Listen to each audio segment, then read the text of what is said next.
మీరు ఎప్పుడు కూడా ఒకటే గుర్తుపెట్టుకోండి.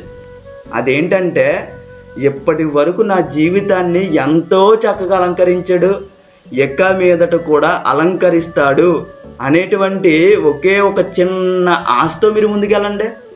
ఒక చిన్న ఆశతో మీరు ముందుకెళ్ళండి.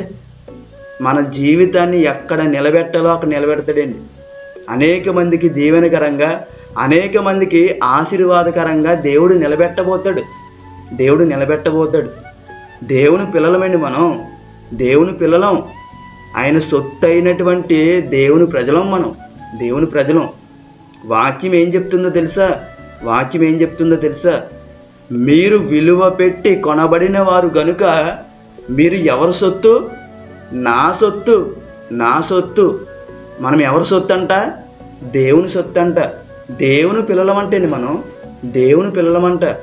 నువ్వు ఎప్పుడైతే నీ దేవుని పనిలో నువ్వు ముందడుగు వేస్తావో, మీ నాన్న పనిలో